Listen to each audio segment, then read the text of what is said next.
FIFA had one job on day 2 of the 2026 World Cup: make the world forget what happened on day 1. By the end of June 13th, it had made it significantly worse. And the way it made it worse was not through another riot.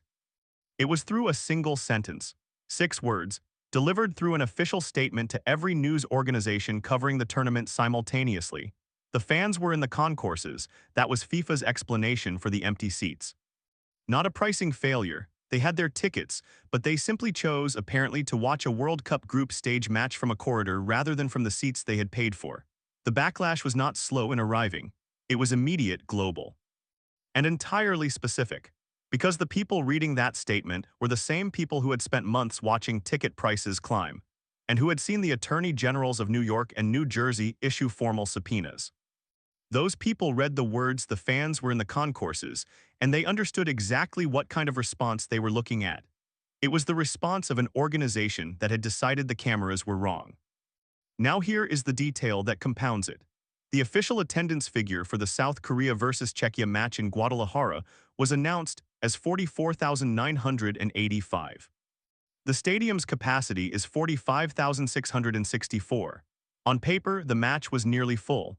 The cameras showed something different: multiple rows of vacant seats, visible sustained patches of emptiness in the VIP areas and in the sections directly opposite the broadcast cameras.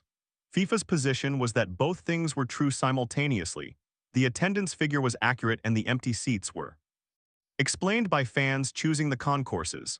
What FIFA did not address was the question that figure raises: if 44,985 people were in the building, and the cameras showed the seats they were supposed to be sitting in were empty, then where exactly were those 44,000 people watching the match from? How many concourses does a 45,000 capacity stadium contain? And why? At a World Cup group stage match between two competitive football nations with millions of supporters worldwide, would nearly an entire stadium's worth of ticket holders collectively decide that the corridor outside their section was a better place to watch football than the seat they had purchased? Nobody in FIFA's communications operation answered that question. The statement stood, the images remained. And day 2 of the biggest World Cup in history became the day the organization running it asked the world to disbelieve its own eyes. But the concourses statement was not the only thing that arrived on day 2. Because while FIFA was managing the aftermath of Guadalajara, something else was already building inside the tournament that nobody had anticipated and that the organization has no mechanism to control. The weather: 11 American host cities. A tournament running from June through July, the peak of the North American thunderstorm season. FIFA had acknowledged before the tournament began that extreme weather was a possibility.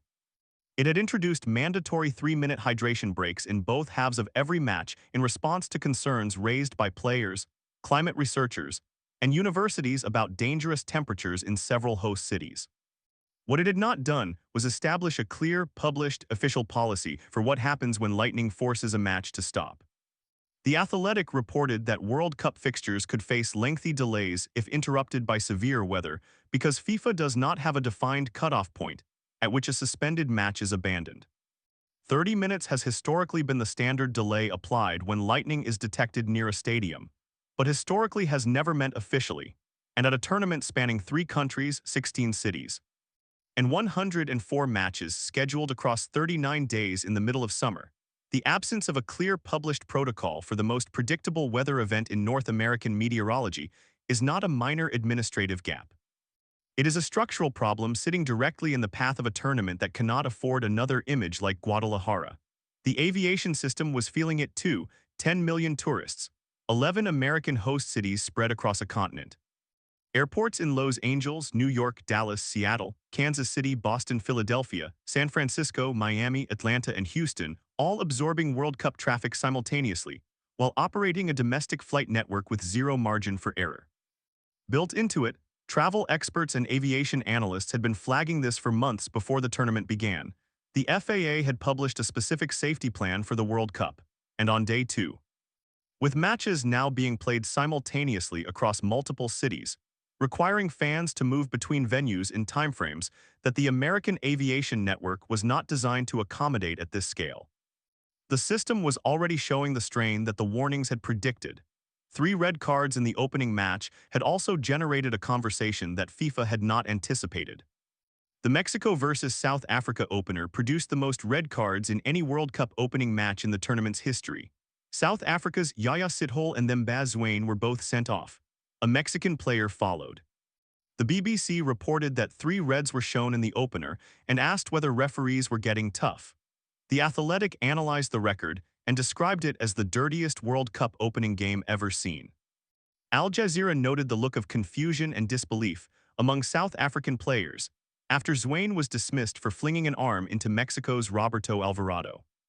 The VAR intervention that produced that decision generated immediate debate about the threshold being applied, about consistency across matches, and about whether the officiating standard at this tournament was going to be a story that ran alongside everything else already running. FIFA's worst nightmare is not a single thing. It is the accumulation of things that arrive faster than any press release can manage: the empty seats and the concourses statement, the weather protocol that does not exist, the aviation system under strain on day 2. 3 red cards in the opener generating a VAR debate before the tournament was 48 hours old. Each of these things on its own is manageable. Together.